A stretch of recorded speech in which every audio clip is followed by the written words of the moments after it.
Так нас направь, о лучший из мудрецов, склонившихся перед тобой». Васиштха сказал: «Будучи благосклонным к вам, Вришакету вместе с Умой скоро сам явит к вам милость.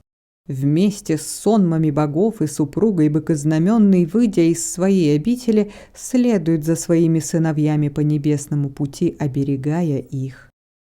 Однако у вас человеческие тела, поэтому, когда вы очиститесь подвижничеством и следованием обетов, он сам отведет вас на Кайласу и поставит во главе ганов. Я же дам вам наставление, как Бхарги вам быстро достигнуть.